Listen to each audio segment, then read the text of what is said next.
Hello बच्चों, कैसे हैं आप लोग। चलिए हम लोग शुरू करते हैं। तो लास्ट क्लास में हम लोगों ने क्या किया था, 10 सवाल सॉल्व किए थे, है ना। क्वेश्चन नंबर 10 तक हमने सॉल्व किया था। तो हम पढ़ क्या रहे हैं, अवकल समीकरण प्राप्त करें। तो फॉर्मेशन ऑफ हम कहेंगे फॉर्मेशन ऑफ डिफरेंशियल इक्वेशन। तो यहाँ पे आप देखें, हमने क्वेश्चन नंबर 11 से शुरुआत की है। आज हम आपको और कम से कम 6 सवाल आपको बताने वाले हैं, और इतना करने के बाद फिर ये पर्याप्त होगा आपको, आपकी तैयारी के लिए पर्याप्त होगा। फिर आप अपनी प्रैक्टिस के लिए इस सवालों को कम से कम एक बार ज़रूर लगाएं, और फिर जितने भी आपके टेक्स्ट बुक में सवाल हैं आप लगाएं। आप देखिएगा कि सारे के सारे सवाल आपके हो जाएंगे। आपने जो सवाल हमसे पूछा था उस सवाल को भी इसी में हमने इंक्लूड किया है। तो आप अपना जो भी हमसे सवाल पूछे थे, जो जिन बच्चों का नहीं आया है वो देख भी सकते हैं। तो देखिए, हमने सबसे पहला सवाल लिया है, वृत्त निकाय का अवकल समीकरण ज्ञात करें जिसकी त्रिज्या 5 हो तथा केंद्र y बराबर 2 पर स्थित हो। करेक्ट। तो ये आज का पहला सवाल है, लेकिन ये क्वेश्चन नंबर 11 है जो अगर हम बात करें तो, क्योंकि हमने 10 क्वेश्चन की बात पहले कर ली है। तो वृत्त निकाय का अवकल समीकरण ज्ञात करें जिसकी त्रिज्या, तो आपको देखो आपको क्या दिया है, वृत्त निकाय और उसकी त्रिज्या। केंद्र के बारे में जानकारी दी गई है कि केंद्र कहाँ पे है, y बराबर 2 पर है। तो अगर हम ऐसे वृत्त को देखें तो y बराबर 2 होगा x अक्ष के समांतर रेखा का समीकरण। ये x अक्ष है, ये y अक्ष है। तो यहाँ पर कहीं केंद्र हो सकता है वृत्त का। तो अगर यहाँ पर कहीं केंद्र होगा तो x तो मालूम नहीं है, मतलब x अक्ष x क्या होगा तो मालूम नहीं है, लेकिन y क्या है वो मालूम है। तो इसका जो वृत्त का केंद्र होगा वो कितना होगा, हम कहेंगे वो, ये एक वृत्त अगर मैंने मान लिया जिसका केंद्र कहाँ पे है, इस y बराबर 2 पर है रेखा पर, तो इसका केंद्र क्या है, h, 2 होगा। क्यों, y तो मालूम है लेकिन x कहाँ होगा, यहाँ होगा कि यहाँ होगा कि यहाँ होगा, ये मालूम नहीं है, इसलिए उसको हमने क्या मान लिया, h मान लिया। इसे कहेंगे स्वैच्छ अचर। ये कुछ भी हो सकता है, ये कुछ भी हो सकता है, ये आपके मानने के ऊपर है। अगर आपने यहाँ मान लिया तो ऐसा वृत्त बनेगा, यहाँ मान लिया तो ऐसा वृत्त बनेगा। ऐसे आप देख सकते हैं, कई सारे वृत्त ऐसे बन सकते हैं, और इन्हीं वृत्तों को हम कहते हैं वृत्त निकाय। क्या कह रहे हैं, वृत्त निकाय। तो कुल मिला के हमें केंद्र से मतलब है, तो केंद्र आपका क्या होगा, केंद्र आपका है h, k के स्थान पे क्या है 2, और जो त्रिज्या है वो आपको कितना मिली है 5। हम जानते हैं अगर किसी भी वृत्त का केंद्र अल्फा, बीटा, त्रिज्या r हो तो उसका समीकरण x माइनस अल्फा का whole square, y minus beta का होल स्क्वायर बराबर r स्क्वायर। तो r यहाँ पर r के स्थान पे 5 है, और अल्फा के स्थान पे h है, और बीटा के स्थान पे 2 है। ये बराबर हो जाएगा 25। ठीक है। अब हमारे पास यहाँ पे स्वैच्छ अचर कितने हैं, स्वैच्छ अचर यहाँ पे आप देखें तो यहाँ पे एक स्वैच्छ अचर आपको दिख रहा है।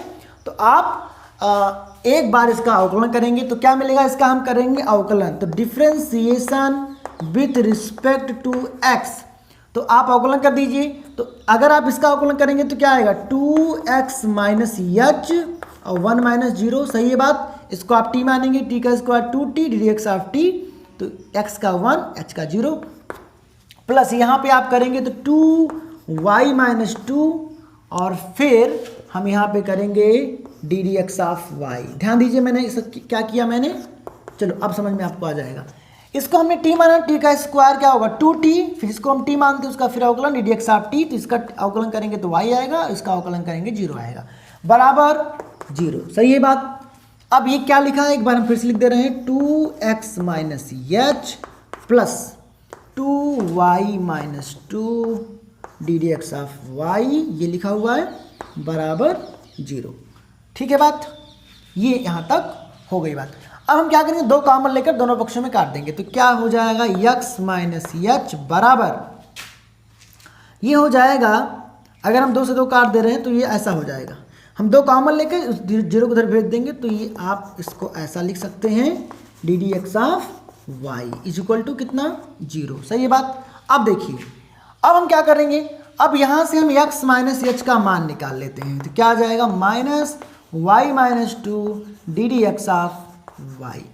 अब x माइनस h हमारा टारगेट क्या है, हमारा टारगेट है कि जो हमारा मूल समीकरण ये है, इस समीकरण में हम क्या करेंगे, इस समीकरण में जो स्वैच्छ अचर का पद है उसको हटा देंगे। तो यहाँ से x माइनस h का मान यहाँ से रखेंगे तो क्या मिलेगा, तो ध्यान दीजिएगा यहाँ पे मैं क्या लिख रहा हूँ, x माइनस h के स्थान पर x माइनस एच के स्थान पे ये लिख सकता हूं, तो क्या आ जाएगा, तो ये आ जाएगा समीकरण नंबर 1 से। यहाँ पे आप देखिए समीकरण नंबर 1 से, ये सवाल अभी हम बाद में करेंगे। समीकरण नंबर 1 से देखिए क्या आ रहा है, तो x माइनस एच का जो मान है वो हम यहाँ रखेंगे, तो हमारा मिलेगा minus y minus two d d x of y. ये किसके स्थान पर है, ये है x माइनस एच के स्थान पर, और इसका कर देंगे होल स्क्वायर बराबर बराबर। देखिए यहाँ पे सॉरी प्लस है, समीकरण नंबर 1 पे बात करेंगे। समीकरण नंबर 1 आपका यहाँ पे है, तो इसके स्थान पे हमने मान रखा है इसका whole square plus y minus two का होल स्क्वायर बराबर यहाँ पे आएगा 25। ठीक है, अब यहाँ पे आप देखें जब हम इसका होल स्क्वायर करेंगे तो क्या मिलेगा, y माइनस टू का होल स्क्वायर और फिर d d x of y का whole square plus y minus two का होल स्क्वायर बराबर 25। यहाँ से आप एक काम ये भी कर सकते हैं, इसको ऐसा भी लिख सकते हैं, ये आपका आंसर आ गया y माइनस टू का होल स्क्वायर, इसको y डबल डैश भी लिख सकते हैं। याद करिए कहीं y डबल डैश इसका मतलब सॉरी मैं क्या कर रहा हूँ, ये गलत है, y डैश का होल स्क्वायर। आपको मालूम है कि y डैश को हम d d x of y भी लिख सकते हैं, और y डबल डैश को क्या लिख सकते हैं, डी सेकेंड डेरिवेटिव हो जाएगा ये, ऐसे third derivative and so on. ये जानकारी हम पहले से जानते हैं, तो इसको y डैश का होल स्क्वायर हो गया प्लस y माइनस टू का होल स्क्वायर बराबर 25। ये हमारा अवकल समीकरण जो कि आप देख सकते हैं ये स्वैच्छ अचर से क्या है, स्वैच्छ जो अचर है उससे मुक्त है, तो ये हमारा आंसर हो जाएगा। ठीक है, तो ऐसा सवाल आप इसको इस तरह करेंगे, तो यहाँ पर उम्मीद है ये सवाल आपको समझ में आया होगा। ठीक है,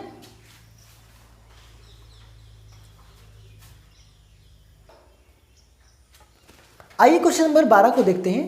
क्वेश्चन नंबर 12 में क्या कह रहा है, दीर्घवृत्त दिया है, दीर्घवृत्त निकाय है का अवकल समीकरण ज्ञात करें जिसकी नाभि x अक्ष पर है, और जिसकी नाभि x अक्ष पर है, केंद्र मूल बिंदु पर है। तो हम जानते हैं, बिल्कुल जानते हैं, हम ऐसा दीर्घवृत्त जानते हैं, मैं आपको फिगर बना के दिखा दे रहा हूँ, ये x और ये y।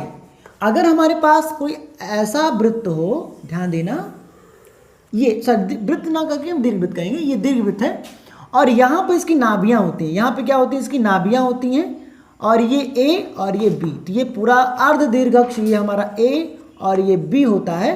तो यहाँ पर कंडीशन आप देख सकते हैं कि a बड़ा होगा और b छोटा होगा, केंद्र इसका जो है वो मूल बिंदु पर है, आपको क्लियर दिख रहा है। तो ये दीर्घवृत्त है, और ऐसे दीर्घवृत्त का इक्वेशन हम जानते हैं, हम कहेंगे दीर्घवृत्त, ऐसा जो दीर्घवृत्त निकाय है जिसका केंद्र मूल बिंदु और हम कहेंगे जिसकी जो नाभियां हैं वो x अक्ष पर हैं, ऐसी स्थिति में इसका इक्वेशन आएगा x square upon a square plus y square upon b square बराबर 1। ये हमारा इक्वेशन होगा, ये हमें पहले से मालूम होना चाहिए। ठीक है, अब हम क्या करेंगे, एक और खास बात मैं आपको बता देता हूँ, जैसे मान लीजिए अगर आपको ये याद नहीं होगा तो आप ऐसे दीर्घवृत्त का डेरिवेशन करके ये मान आप निकालेंगे। ये मान निकालना आपको क्लास 11 में सिखाया भी गया है, लेकिन वो बिल्कुल गलत रास्ता है, आपको तो इतना तो याद ही होना चाहिए। ठीक है, इस सवाल में नहीं तो सवाल आपका बहुत ही लॉन्ग हो जाएगा और वो बिल्कुल बेकार मेथड होगा, तो ये आपको याद होना चाहिए। अब आगे हम यहाँ पे देख सकते हैं, यहाँ पर जो स्वैच्छ अचर हैं a और b वो 2 हैं, तो हमें इसको 2 बार अवकलन करना होगा। जितने स्वैच्छ अचर होते हैं तरीका यही होता है, उतनी बार हम अवकलन करेंगे और स्वैच्छ अचर पद को हम गायब करेंगे। तो यहाँ पे आप अवकलन कर दीजिए, तो यहाँ पे लिख दे रहे हैं differentiation with respect to x। तो देखो यहाँ से 1 अपान a स्क्वायर कॉन्स्टेंट है, बाहर आ जाएगा, x स्क्वायर का अवकलन हो जाएगा 2x प्लस यहाँ से 1 अपान b स्क्वायर बाहर आ जाएगा, y स्क्वायर का अवकलन 2y d d x of y, और ये 1 का अवकलन 0। एक काम करते हैं, इसको इस साइड भेज देते हैं, तो क्या मिलेगा, तो एक काम यहाँ पे आप ऐसा करिए, 2x अपान a स्क्वायर बराबर, इसको उधर भेजिए तो क्या आएगा, -1 अपान b square 2y d d x of y। यहाँ से एक काम करिए कि हम क्या करें, जो स्वैच्छ अचर पद है, स्वैच्छ अचर पद को एक तरफ कर लें।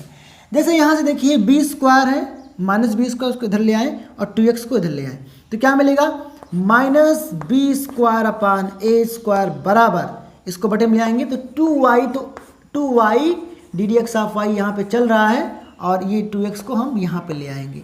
आप चाहे यहाँ 2 से 2 कैंसिल हो जाएगा, आप चाहे माइनस को यहाँ भी कर दीजिए, कोई दिक्कत नहीं, माइनस को यहीं रहने दीजिए। तो हमारे पास क्या मिल गया, ये बी स्क्वायर अपान ए स्क्वायर का जो मान है वो मिल चुका है। वो कितना मिला है, माइनस वाई बटे x d d x of y. हमारा टारगेट क्या है, हमारा टारगेट है कि हम क्या करेंगे, स्वैच्छ अचर पद को गायब करेंगे। लेकिन यहाँ पे जो स्वैच्छ अचर पद है वो कितने हैं, 2 हैं। अभी हमने एक ही बार अवकलन किया है, फिर से अवकलन करते हैं, फिर दोबारा अगेन।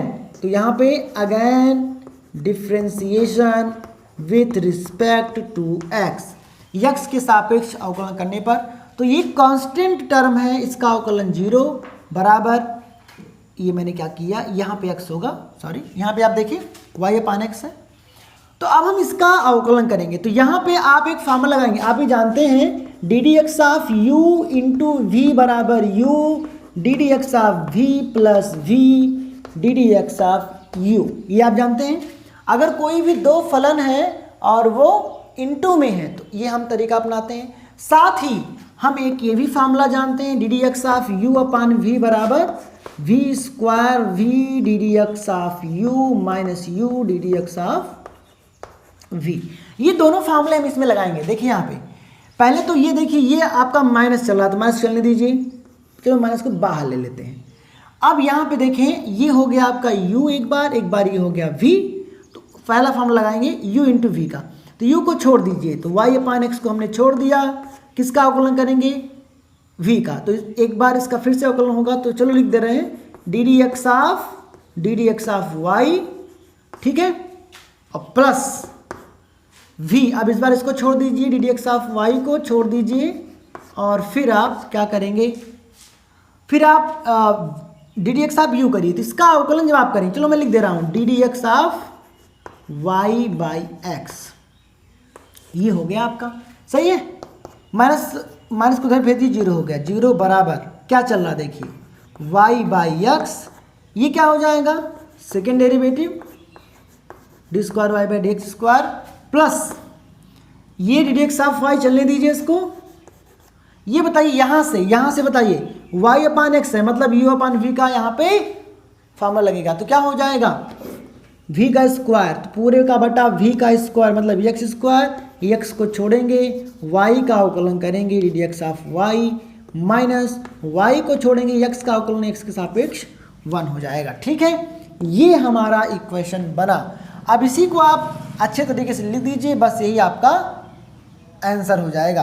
तो इसी को हम कैसे लिख रहे हैं, जरा ध्यान दीजिएगा। यहाँ पर एक्स स्क्वायर यहाँ पर है, हम एक काम कर रहे हैं, वो काम यहाँ पे देखिए, हम यहाँ पे x से गुणा, यहाँ पर x से गुणा कर दे रहे हैं। अंश और हर में अगर हम x से गुणा इसमें कर देंगे, क्या कोई फर्क पड़ेगा, बिल्कुल नहीं। अब बटे में यहाँ भी एक्स स्क्वायर है, बटे में यहाँ भी एक्स स्क्वायर है, इसको हम तिरछा गुणा करके 0 किधर कर देंगे। तो पहले यहाँ पे मैं जो चीज़ बचा है उसको लिख रहा हूँ। तो यहाँ पे क्या बचेगा, एक्स वाई, इसको और बटे में है ये सबको हमने तिरछा गुणा करके 0 कर दिया। फिर इंटू में क्या बच रहा है, d square y by d x square, plus ये क्या है, d d x of y और d d x of y, हाँ, तो ये चलो लिख दे रहे हैं d d x of y, और इसको तो हमने तिरछा गुणा कर दिया है, हाँ। तो यहाँ पे ये और ये गुणा में होंगे, ठीक है, तो ये हमने, ठीक है, ये लिखा। अब एक काम यहाँ पे, इसको हमने गुणा कर, देखो एक काम यहाँ पे करिएगा, इसको और इसको हमने इधर भेज दिया, तो यहाँ बचा क्या, तो ब्रैकेट में लिख दे रहे हैं यक्स d d x of y minus y, सही है बात, और बराबर 0, समझ रहे हैं ना। ये जो है और ये हमने तिरछा गुणा करके इसको उधर भेज दिया, ये हमारा क्वेश्चन आ गया। अब हमें चाहें तो अंदर इसको गुणा कर देंगे, तो ये हो जाएगा d d x of y का होल स्क्वायर, और यहाँ y d d x of y, इतना कर सकते हैं आप इसके आगे। तो अगर इतना भी कर देंगे तब भी आपका रिजल्ट सही माना जाएगा। आप एक काम चाहे कर सकते हैं, इसका अंदर गुणा करेंगे तो बनेगा x d d x of y का whole square minus y d d x of y, ठीक है। तो ये आपका अवकल समीकरण मिल जाएगा। तो ये क्वेश्चन नंबर 12 आपका कंप्लीट हुआ।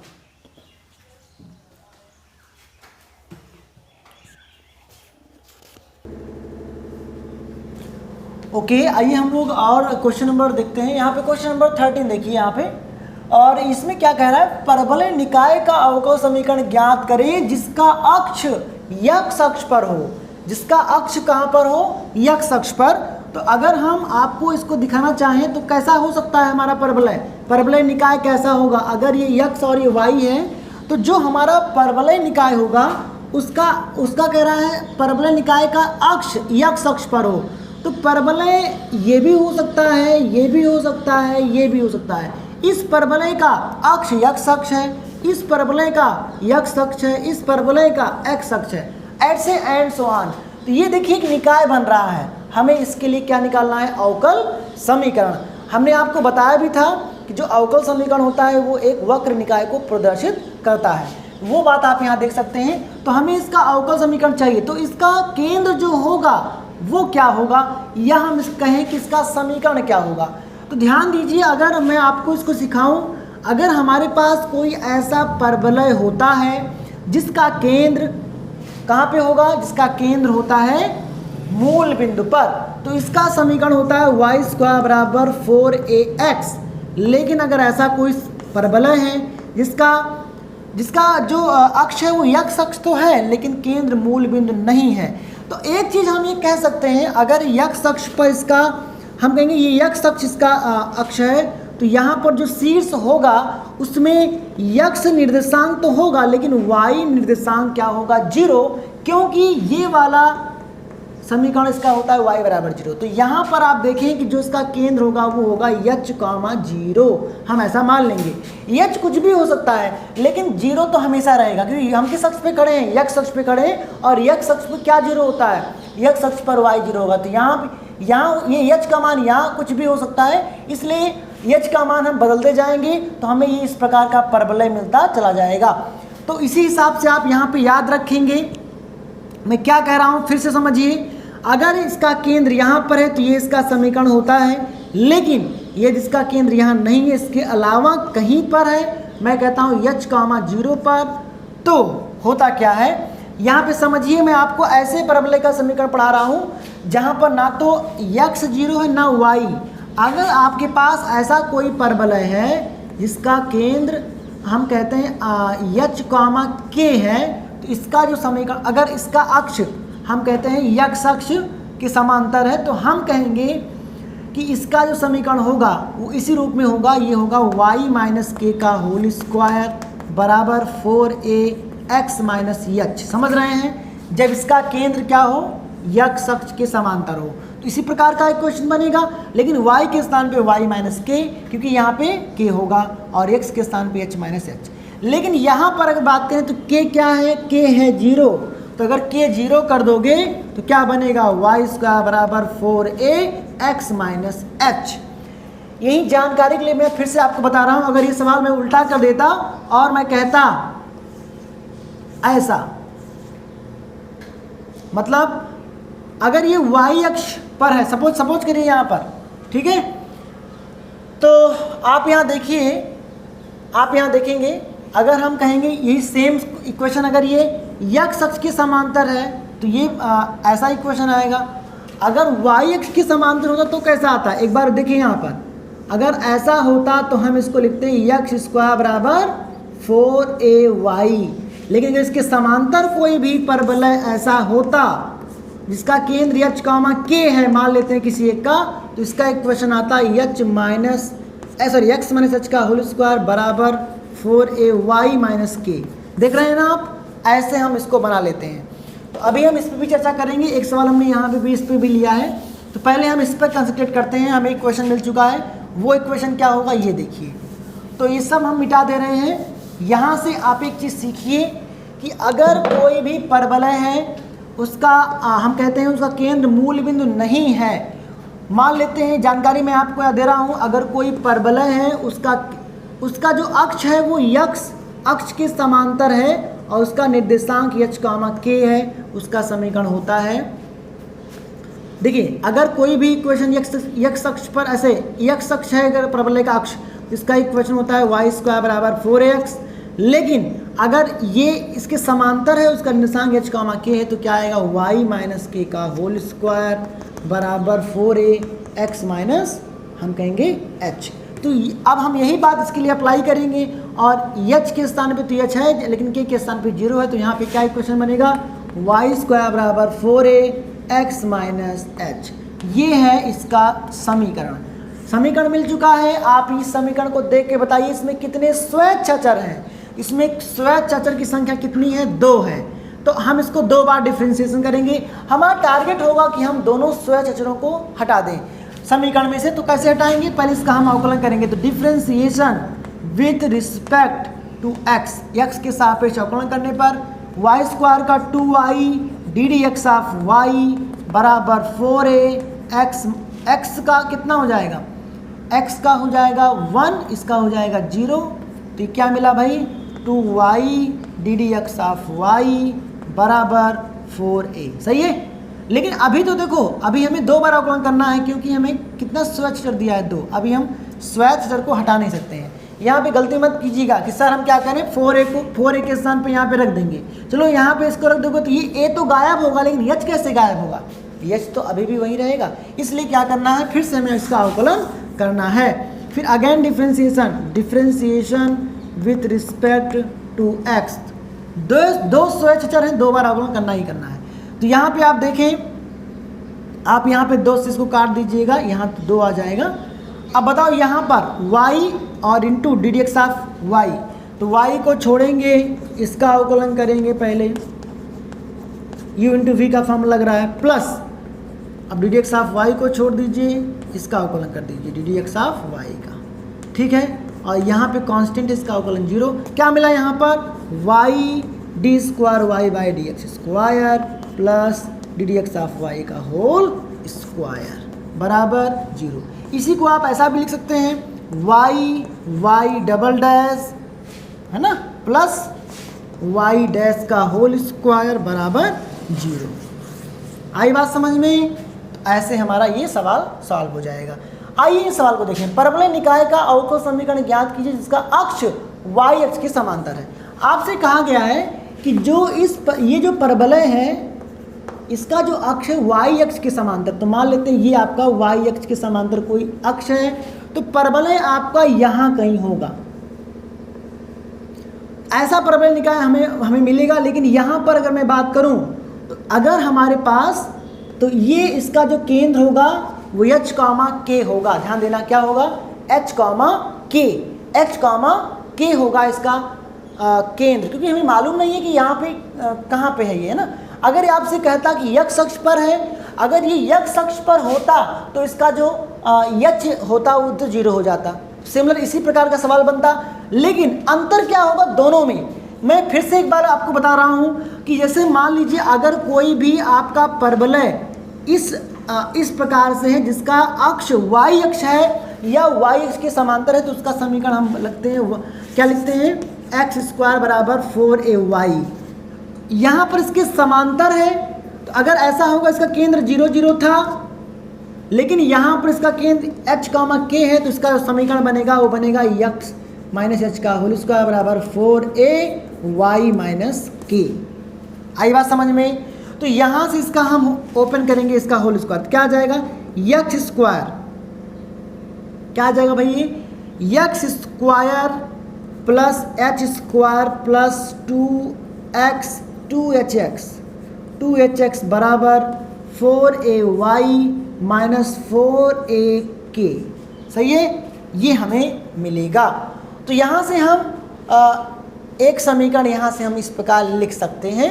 क्या लिख सकते हैं, तो मैं फिर से सिखा रहा हूँ आपको कि यहाँ पर आप देखिए, अगर आपका ऐसा होता जिसमें 0 0 होता इसका शीर्ष, तो आपका ये इक्वेशन बनता। लेकिन 0 0 ना होकर x के समांतर तो है, लेकिन 0 0 ना हो, सॉरी x अक्ष के समांतर है, लेकिन यहाँ पर ऐसा, अगर ऐसा होगा तो h और k यहाँ पे लिखेंगे, ठीक है। अगर यहाँ पे ऐसा का परवलय होता तो इसका जो शीर्ष है वो 0,0 होता, तो उसका समीकरण ये होता।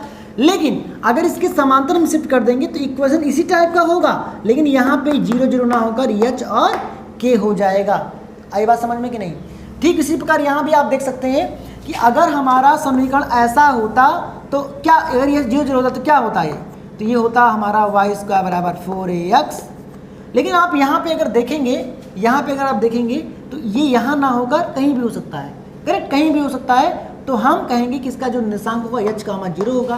तो जहाँ पे x है वहाँ हमने क्या कर दिया h, और मतलब x माइनस यहाँ पे हमने क्या किया, k के स्थान पे 0, यहाँ पे हमने क्या किया, इसके स्थान पे 0 कर दिया, 4ax माइनस h। ये हमने इक्वेशन यहाँ पे सॉल्व किया, आप यहाँ ये देख सकते हैं। तो ऐसे हम इक्वेशन बनाएंगे, ऐसे हम इक्वेशन बनाएंगे। तो ये सारी चीज़ें मैं मिटा दे रहा हूँ अब। तो हमारा जो इक्वेशन यहाँ से बनेगा वो आप यहाँ देख सकते हैं। y को हम एक तरफ कर दे रहे हैं, y को एक तरफ कर दें, क्या मिलेगा, तो यहाँ से आपको मिलेगा 4ay बराबर लिख दे रहे हैं, बाकी सबको एक तरफ कर दे रहे हैं, क्या आएगा, x square plus h square plus 2hx, और ये भी जब इधर आएगा तो प्लस 4ak। बताइए यहाँ पर आप देखकर हमें बताइए कितने इसमें स्वैच्छ अचर है। तो समीकरण पहले तो बनाना आपको आना चाहिए। तो समीकरण बनाने का तरीका मैंने आपको बता दिया है, ठीक है। आप देखिए समीकरण जब आप बना लेंगे कितने स्वैच्छ अचर हैं। एक तो a दिख रहा है आपको, एक तो h दिख रहा है, एक k दिख रहा है। कितने स्वैच्छ अचर हो गए, 3। तो हमें इसको 3 बार अवकलन करना पड़ेगा, ठीक है। तो ऐसे हम इसका इक्वेशन बनाते हैं। तो उम्मीद है ये आपको समझ में आया होगा। कोई डाउट होगा तो आप कमेंट बॉक्स में ज़रूर बताइएगा। चलिए हम क्या करते हैं, इसका अवकलन शुरू करते हैं। तो differentiation with respect to x, ठीक है। 4a कांस्टेंट है, बाहर ले लीजिए, इसका अवकलन हो जाएगा d d x of y, x square का 2x 2y d d x of y plus 2h constant है, ये बाहर आएगा, x का 1, और यहाँ पे 4ak सबका क्या हो जाएगा 0, कांस्टेंट है, ये बना। अब हम क्या करेंगे, इसका फिर से अवकलन करें, इसका फिर से अवकलन करिए। तो जब फिर से हम इसका अवकलन करेंगे तो क्या मिलेगा, तो देखिएगा क्या मिलेगा, h नहीं दिख रहा है, h 2x हमने किया यहाँ पर, फिर h स्क्वायर ये भी कांस्टेंट है, इसका भी 0 हो जाएगा, और 2h कॉमन है, x का 1, 4a कांस्टेंट है 0। फिर से अवकलन करिए, 4a कांस्टेंट है, बाहर ले लीजिए, इसका अवकलन क्या आएगा, ये हो जाएगा 2x का 2 प्लस 2y और डी एक्स ऑफ y का, ये मैंने 2y D x of y कहाँ से लिखा, वो गलत कर दिया मैंने। यहाँ पे आप देखिए x स्क्वायर का 2x होगा, h है ना ये, तो h का तो कांस्टेंट होगा बच्चे, क्या आएगा इसका 0, इसको मैंने y सपोज कर लिया, गलत है ना, ये h का 0 आ जाएगा, इसका आ गया 2h, इसका 0। अब देखो यहाँ पे 2x का 2 आ जाएगा, इसका कितना आएगा, इसका कितना आएगा 0, और ये इसका भी अवकलन क्या आएगा 0। अब हम इसको इधर भेज दे रहे हैं, तो क्या आ जाएगा d square y by d x square बराबर 2/4a। फिर से इसका अवकलन करिए, 3 बार तो वैसे ही आपको अवकलन करना था, और जब तक हम 3 बार इसका अवकलन करेंगे ये हम कहेंगे स्वैच्छ अचर से मुक्त हो जाएगा। जब तक हम इसका 3 बार अवकलन करेंगे तो स्वैच्छ अचर से क्या हो जाएगा, मुक्त हो जाएगा, ठीक है। तो एक बार फिर से समझ लीजिए, इम्पॉर्टेंट है ये रिलेशन, इम्पॉर्टेंट है रिलेशन। तो ये आप जो इक्वेशन आप देख रहे हैं ये कैसे प्राप्त करेंगे, तो सवाल जब भी आप पढ़िएगा पहले आप देखिए उसका अक्ष कैसा है, x अक्ष है कि y अक्ष है। एक बार हम इस चीज़ को दोबारा बता देते हैं, हो सकता है कि मैंने जल्दीबाजी में आपको बता दिया हो, समझ में ना आए। एक बार हम बहुत आराम से इसको बता दे रहे हैं क्योंकि ये इम्पॉर्टेंट है। मैं बात कर रहा था कि अगर आपका इक्वेशन अगर परवलय ऐसा है, x अक्ष उसका अक्ष है, ठीक है। तो x अक्ष अगर है तो देखो ध्यान से सिखा रहा हूं मैं आपको, ऐसे भी हो सकता है, ऐसे भी हो सकता है, कहीं भी हो सकता है। लेकिन अगर इसका जो अक्ष है परवलय का वो x अक्ष है, तो इसका जो समीकरण का फॉर्म होगा वो बनेगा y स्क्वायर बराबर 4ax। यहाँ मैंने कैपिटल किया है, ठीक है। तो अगर इसका निर्देशांक 0 0 है तो आप यहाँ पे 0 0 कर दीजिएगा। मतलब मैं एक बार ऐसे कर दे रहा हूँ, जनरल लिख दे रहा हूँ h कॉमा k के रूप में। तो आप इसको ऐसे याद रखिएगा, y माइनस के का होल स्क्वायर बराबर 4ax माइनस h, ये होगा। अब अगर 0 0 है तो आप 0 0 कर दीजिए, h कामा k है तो h कामा k करिए, कुछ भी है। अगर h कामा 0 है तो h कामा 0 करिए, यहाँ पे h और यहाँ पे 0, ऐसा बनेगा। लेकिन अगर यहाँ पे हम बात करेंगे, अगर ऐसा कुछ इक्वेशन आता है, ऐसा कुछ आता है, तो पहले आप ये वाला इक्वेशन लिखेंगे और ये वाला इक्वेशन आपका कहता है x स्क्वायर बराबर 4ay। लेकिन फिर जनरल करने के लिए अगर ये हम h का k के रूप में लिखेंगे तो आप बस इतना याद रखिएगा कि यहाँ पे लिखेंगे x माइनस एच का होल स्क्वायर बराबर 4ay माइनस के। ठीक है, तो आप इतना याद रखिएगा। अब h और k का मान बदलते जाए, 0 0 करेंगे तो ये उसी रूप में आपका इक्वेशन मिलता चला जाएगा। तो ये दो सवाल इस प्रकार बन सकते हैं। केवल आपको ये और ये याद रखना है कि अगर परवलय का जो अक्ष है वो y अक्ष है या इसके समांतर है, तो ऐसा ये क्वेश्चन, इसमें ये क्वेश्चन, बस आपको शीर्ष तो मालूम ही हो जाएगा। अगर ये बिल्कुल y अक्ष पे होगा तो शीर्ष 0 0 हो जाएगा, है ना। अगर बिल्कुल ये ऐसा होगा तो इस हिसाब से आप देख सकते हैं। ठीक है, तो इतनी बात हमने की यहाँ तक, तो इतना आप समझ लीजिए। यहाँ पे वैसे भी आप यहाँ जब इसको प्राप्त करेंगे, 3 आपको यहाँ पे स्वच्छ अचर दिख रहे हैं, तो इसको 3 बार आपको डिफ्रेंशिएशन करना है। फिर आप देखेंगे लास्ट में जो आपको मिलेगा, बिल्कुल जो समीकरण मिलेगा वो स्वच्छ अचर से बिल्कुल मुक्त होगा। ठीक है, थैंक यू। तो यहाँ तक बात हो गई। आइए जल्दी से 2 सवाल और देख लेते हैं। तो ये भी सवाल किसी ने पूछा था, किसी बच्चे ने पूछा था इसको, तो हमने कहा इसको भी इंक्लूड कर देते हैं इसी में। तो आप यहाँ देखें, आपसे सवाल कह रहा है मूल बिंदु से निश्चित दूरी p पर स्थित सरल रेखा निकाय का अवकल समीकरण। तो पहले हमें समीकरण बनाना पड़ेगा ना, तभी तो हम इसका अवकल समीकरण निकाल पाएंगे। तो ध्यान दीजिए कैसे बनाएंगे। सबसे पहले सवाल क्या कह रहा है कि मूल एक सरल रेखा है, कोई रेखा है जिसकी मूल बिंदु से ये दूरी दी गई है p, ये दूरी हम कहते हैं लंबवत है, करेक्ट। तो ये दूरी लंबवत मान के हम इसको बता रहे हैं आपको, मूल बिंदु से निश्चित दूरी p पर स्थित सरल रेखा निकाय का अवकल समीकरण। तो ये दूरी कुछ भी हो सकती है, ये दूरी कुछ भी हो सकती है, तो हम ये कहेंगे ऐसा होगा, तो इसको हम लंब मानकर काम करेंगे। तो पहले हम इक्वेशन कैसे निकालेंगे, ये एक रेखा है, ये एक रेखा है, इसका इक्वेशन तो आप मानेंगे, माना हमें क्या चाहिए, हमें एक ऐसी रेखा का समीकरण चाहिए जो मूल बिंदु 0,0 से p दूरी पर स्थित है। तो कैसे निकालेंगे, तो माना इस रेखा का समीकरण क्या है, माना रेखा का समीकरण y बराबर mx प्लस c है। तो हमने ये मान लिया y बराबर mx प्लस c उस रेखा का समीकरण, लेकिन हमें p के रूप में, क्योंकि हमें p दिया हुआ है, मूल बिंदु से दूरी p दी है, तो हमें p के रूप में समीकरण को निकालना है। आपको मालूम होगा अगर कोई रेखा है, इसका समीकरण ax plus by plus c, अगर एक पॉइंट है h कॉमा k, अगर हम इससे लंब डालते हैं और ये दूरी अगर p है या हम कहते हैं d है, तो लंबवत दूरी जो d होती है वो कैसे आती है, जहाँ पे x है वहाँ रखेंगे h, जहाँ पे y है वहाँ रखेंगे k, फिर बटे में अंडर रूट x के गुणांक का स्क्वायर प्लस y के गुणांक का स्क्वायर, ये होता है। इसी कॉन्सेप्ट का यहाँ पे उपयोग करेंगे। तो ये हमारा समीकरण है। तो समीकरण बताइए, इसको हम ऐसे लिखेंगे y minus m x minus c बराबर 0।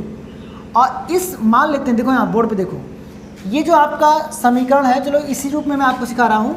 ये समीकरण आपका है, क्या है, y minus m x minus c बराबर 0। मूल बिंदु 0,0 से हम इस पर लंब डालते हैं और जो दूरी है वो कितनी आती है, p आती है। तो इसी फॉर्मूले का सेम उपयोग करके मैं आपको दिखा रहा हूँ। तो p बराबर क्या मिलेगा, देखो पहले हम समीकरण लिखेंगे, तो जहाँ पर x है वहाँ पे 0, जहाँ पे y वहाँ पे 0, तो क्या आएगा। और याद रखिए ये मॉड होता है, क्या होता है, मॉड। तो p, तो यहाँ पे देखिए y के स्थान पे 0, x के स्थान पे 0, तो यह आएगा माइनस सी बटे अंडर रूट y के गुणांक का स्क्वायर और x के गुणांक का स्क्वायर, तो माइनस m का स्क्वायर होगा प्लस। अब इसका क्या ले लेंगे, पूरा मॉड, तो ये आपका p बराबर मिलेगा c बटे under root 1 plus m square, यही हमें चाहिए था। तो c बराबर यहाँ से क्या हो जाएगा, p under root 1 plus m square. ध्यान दीजिए यहाँ पर, अब मैं इसको मिटा देता हूँ, अब इसे किसी काम का नहीं है, केवल आपको समझाने के लिए सब सारी बातें थी। तो हमने ये फॉर्मूला अपना दिया यहाँ पे समीकरण नंबर 1 में। समीकरण नंबर 1 से देखिए, बोर्ड पे देखिए, c का मान p के रूप में रख दीजिए, तो हमारा जो आएगा y बराबर mx प्लस c का मान क्या हो जाएगा, p under root 1 plus m square. आई बात समझ में। समीकरण नंबर 1 से। तो समीकरण नंबर 1 से आप क्या लिख सकते हैं, y बराबर जहाँ जहाँ m है वहाँ आप d d x of y लिख सकते हैं। क्या लिखेंगे, d d x of y, ठीक है, x प्लस आएगा होल स्क्वायर। अब p छूट रहा है यहाँ पे, तो आप एक काम ऐसा भी यहाँ कर लीजिएगा, जैसे यहाँ मॉड लगा हुआ है ना, तो जब मॉड को हटाएंगे तो यहाँ प्लस माइनस हो जाएगा, तो यहाँ भी प्लस माइनस आप कर सकते हैं, प्लस माइनस कर सकते हैं, ठीक। ये सवाल देखिए, वक्र निकाय दिया है एक्स वाई बराबर सी स्क्वायर का अवकल समीकरण आपको ज्ञात करना है। तो फिर से आप यहाँ देखिए एक कांस्टेंट टर्म है, एक बार आप इसका अवकलन कर देंगे तो क्या आएगा, एक्स को छोड़ेंगे वाई का अवकलन प्लस वाई को छोड़ेंगे एक्स का अवकलन, तो ये आएगा आपका सी का मान 0। तो आप यहाँ देख सकते हैं ये एक ही बार में आपका ये अवकल समीकरण प्राप्त हो गया, ठीक है। तो इस प्रकार आप सवाल कर सकते हैं।